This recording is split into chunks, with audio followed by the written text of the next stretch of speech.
You look at this Dallas Cowboys team, and we already got into it on our Tuesday episode. They had one of their most cohesive, well coached games of the entire season. But was that more a product of how bad a team Tampa Bay was? Justin, you're somebody this year that's been up and down on the Cowboys, really just flipping between their season's over, it's not over, they're one and done. Now they can do anything, they can run the table. Where is your vantage point on this Dallas Cowboys matchup versus San Francisco, a team in the Niners that you've thought of so highly, to which they can run the table at the quarterback who had never started before he came in? These two teams have met plenty of times in the playoffs. Some great matchups that you go down in history. If I got it right in front of me, the Cowboys have won 5 of their 8 playoff matchups against each other in history. Uh, I don't think they add to it this week. Last week, while as impressed I was about the Cowboys, and this is one thing that I've remained true about, even with me flip flopping about this Cowboys team being good, this Cowboys team being nothing. One thing that has remained true is I've always said the Cowboys are going to cowboy. The same thing is going to happen. I feel like they'll let you down. I don't think we truly know what this Cowboy team is. I said it last show, and I'll say it again. We might see a team that comes all out and can throw for 350 yards. Dak may have a big day and 4 touchdowns and they win the game. Or we can get a week 18 game like they had against the Commanders. You never know what version of the Cowboys you're going to get. And I can't say with complete positivity that we're going to see what we saw last week this week. I don't know if that's going to happen. This Cowboy team has been inconsistent, to say the least. We haven't seen the greatest version of Dak Prescott. The turnovers, you guys want to talk about turnovers with Josh Allen.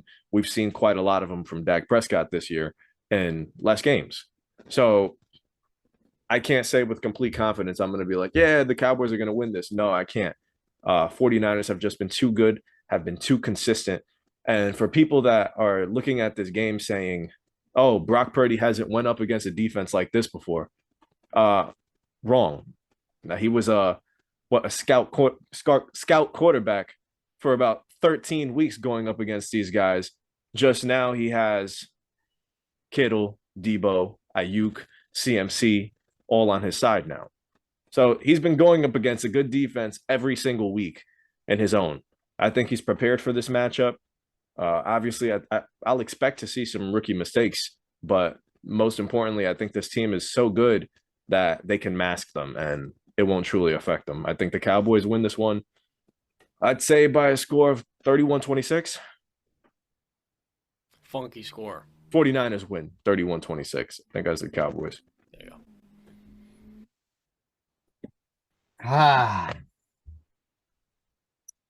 So, this game, I believe, is the game of the week. It'll definitely be the most viewed game. And if I'm not mistaken, while these teams have met a lot in the playoffs before, obviously the most recent being last year, I think this is the first time they're playing in San Francisco since 92 or 93, I believe, or around that time. So when I look at this game, and I did some, deep diving into some numbers here. Offensively, to my surprise, San Francisco and Dallas are very close in their rankings. And in terms of passing and rushing, they're actually right next to each other. Points scored, they're one away from each other. Dallas edges them out. Defensively, different story. 49ers are overall the number one defense. Dallas is 12th. But in passing yards, Dallas is 8th, while the 49ers are 20th. The 49ers in passing are behind Kansas City and John's Pittsburgh Steelers. In rushing, San Francisco is second. They're allowing only 77.7 yards per game rushing. That's insane. Dallas is 22nd. We obviously know that's their kryptonite. They're allowing 129.3 yards per game rushing. That's not very good, especially going up against San Francisco. Points allowed, San Francisco is number 1. They allow 16.3 points per game. Dallas is 5th with 20.1. Sacks, Dallas is tied third with 54, and San Francisco is tied for sixth with 44. In turnover rate differential, San Francisco is plus 13. They're number one, and Dallas is second with plus 10. So when I put that all together, I just say, obviously, the better team is San Francisco in totality. San Francisco should have the edge running the football against Dallas's run defense, which is not very good. Dallas should have a little success stopping the pass here and there. They're not going to have Anthony Brown. I'll get to him in a little bit because he made a key play last year. Offensively for the Cowboys, the run game is it's going to be interesting if they can get that run game off. Zeke got shut out last year. Pollard didn't have really that good of a game. He didn't get that many touches. So that's a mystery to me. Can Dallas run the football on this the number 2 run defense in all of football? Can they? I don't know. They're going to need to be able to get some spark plays. They're going to be able to need to move the chains here and there. So it might come. It's probably going to come down to Dak and his arm and getting the job done, and possibly the guy we talked about last episode, the story of the week, possibly Brett Maher, the 4 missed PATs, the most since the 1930s. Now, Dallas did sign Tristan Vizcaino, I think I'm saying his name right, to the practice squad. He played for San Francisco and the Chargers. He's 9 of 10 on his field goals in his career. But in 2021, when he's playing for the Chargers, he missed a league high 5 PATs through the first 7 weeks, and he was released. So that's the guy they got as their insurance policy. All right. So what I wanted to talk about is last year's wild card game, which might not play a factor in this week's game, but it's a good thing to go look back at and see what happened. In the first half, the Dallas Cowboys defense, they couldn't stop a nosebleed. 49ers offense was just going up and down the field on them. They scored on their first 4 drives, and the Cowboys offense only got 7 points.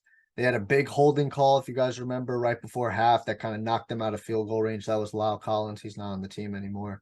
But in the second half, different story. The Cowboys defense played outstanding.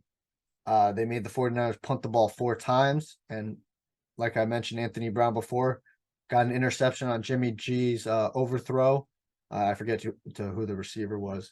And get this, the Dallas Cowboys defense in the second half last year in that wild card game against the 49ers offense, they only allowed 120 yards in the second half. That's pretty damn good.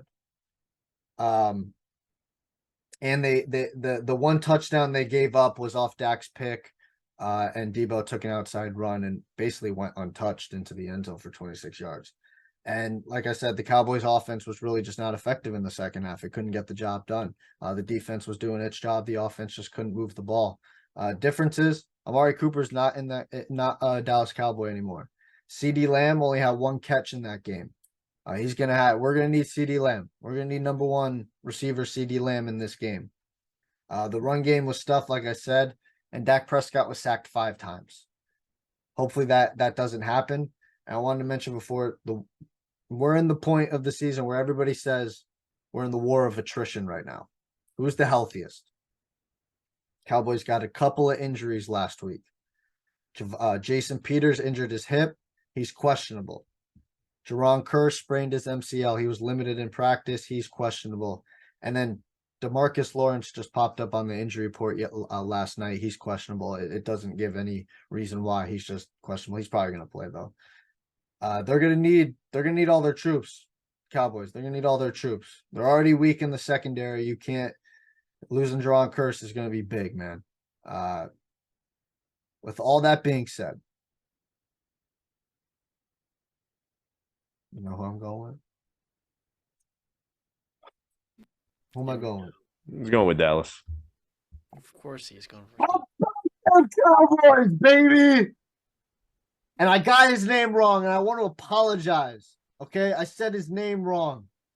His name is Rain Dakota Prescott. Number 4 for the Dallas Cowboys is going to walk in to San Mateo, California.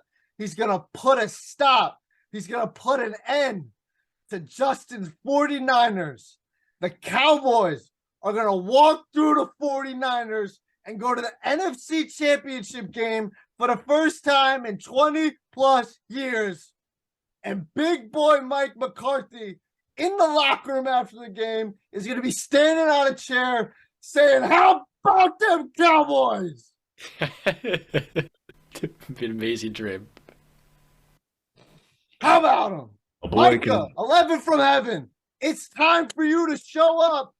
Defensive player of the year caliber player. You want to be recognized in the same sentence as Lawrence Taylor? This is where you make your legacy. Trent Williams, the best offensive tackle in the league. Go get the quarterback. And if they want to move him around, Mike McGlinchey. Trayvon Diggs, one of the best corners in the league. Make a play, boy. they're gonna lose. Woo! They're gonna lose. So that was great. All I love because the of this energy. rant. All because of this Pumping rant. me up to run through an empty wall. So we talked about Mahomes versus Lawrence, Daniel Jones versus Jalen Hurts. There's a storyline there. And more so the Eagles-Giants bloodline. And then the last game, Josh Allen versus Joe Burrow. The storyline in this game, I don't think necessarily be number 1 Dak Prescott versus Brock Purdy. It's going to be Micah Parsons versus Trent Williams, Dexter Lawrence versus Mike McGlinchey. How good are these weapons? What does CMC do against Leighton Vander Esch and those Dallas Cowboys linebackers? In this matchup, the key is Christian McCaffrey. We saw him last week have a big-time show. These boys in San Francisco are better playmakers than Dallas. Dallas is outnumbered. I mean, this is a losing battle. CeeDee Lamb this year has been a wide receiver number 1. The 49ers have like 4 different elite weapons. And that's not to mention the gravity they pull to open up the game for a guy like Jawan Jennings, who's actually questionable in this matchup. Look, a lot of people would have taken the Dallas Cowboys whether Jimmy was healthy or if Jimmy weren't healthy. The fact of the matter is, because of Brock Purdy, the Niners are more likely to win this game. Brock Purdy is a better quarterback than Jimmy Garoppolo. If Jimmy were playing this game, I'm pretty confident Micah Parsons, 11 from heaven if that's what they call him, he would be squishing Jimmy into a pulp. Because Brock Purdy is out there and his ability to extend plays with his legs, his quickness, his decisiveness, and most importantly, his ability to hit the kill shot, I have the Niners winning. Now, I see a lot of Cowboy fans, it's weird to me, y'all, running their victory laps because I didn't make a mistake. I've been on the goat because I learned my lesson early in the season. And I know a lot of those same people would have had the Dallas Cowboys losing that game too. That being said, it wasn't there the Cowboys being Tom Brady. That should have been easy mode. The issue in Dallas is consistently winning 4 playoff games at a high enough level to which you're actually living up to the expectation Jerry Jones puts in this franchise every single season. The Cowboys are really good. And I believe this team can put up a great fight in San Mateo, but we all know. You know it, Brandon.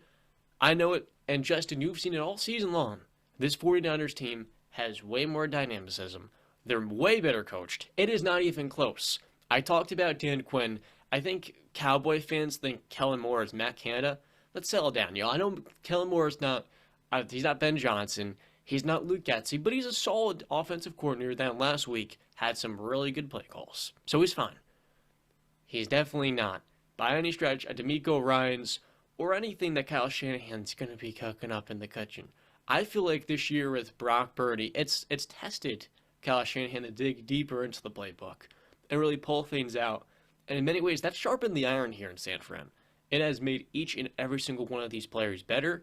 And I believe because of Brock Purdy, the Niners are going to cover this -4 spread. So I have all 4 teams covering this week. And in San Francisco, Nick Bosa will be the one celebrating in the locker room, not Micah Parsons. I do got to say, in terms of Brock Purdy and Jimmy G, Kyle Shanahan has shown his hand. He believes in Brock Purdy more than he ever believed in Jimmy Garoppolo. I mean, you just go back to the games of Jimmy Garoppolo where he only let him throw the ball 8 times, 15 times, or whatever like that. Brock Purdy, like Justin has said many times, he's throwing the ball 30, 35 times a game. All right. So he's allowing Brock Purdy to go out there, and Brock Purdy is taking chances. Let's not get that he's out there taking chances. Guess what? Dallas Cowboys are one of the top teams in takeaways. Okay. They are very good at I think they're number one actually in takeaways, if I'm not mistaken. A lot of forced fumbles, more than interceptions. Well, they got an interception last week on the GOAT, and he hadn't turned the ball over in the red zone as a Buccaneer. In his 3 years as a Buccaneer, he hadn't turned the ball over in the red zone. They go get the football. And like I'm saying, Trayvon Diggs, maybe he can cook something up where he tricks Brock Purdy, makes a play on the ball and gets an interception. I would not be shocked. I would not be shocked if Micah Parsons like I said earlier in the season, middle of the season, Micah Parsons, he's on a different level where now it's not good enough just to go get the quarterback. No, you got to go get that ball too. He's got to watch out. And I do want to bring up this one stat because it's starting to circulate, right? It picked up a little momentum like I think a week ago. But after the win against the Buccaneers, I don't know if you guys have seen this stat. The law of repetition for the Dallas Cowboys this season. Week 1, lose 1. 4-game winning streak. Lose 1, win 2. Lose 1, win 4. Lose 1, win 2. Lose to the Commanders. Where are we back in repetition, guys?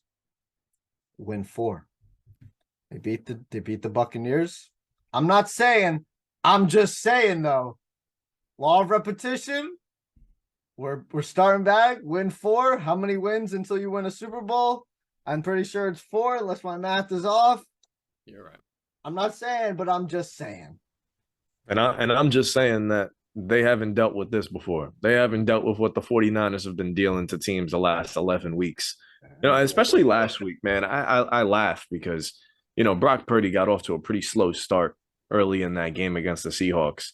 If he doesn't get off to a slow start and they start off nicely, this 49ers team probably puts up 50.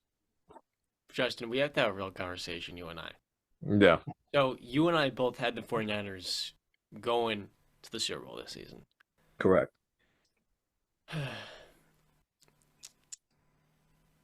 You know the only team they played above Dallas's level? Oh. The Chiefs? And they got smacked.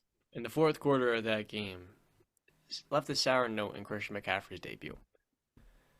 The second best team they beat this season was Miami. Or the Chargers.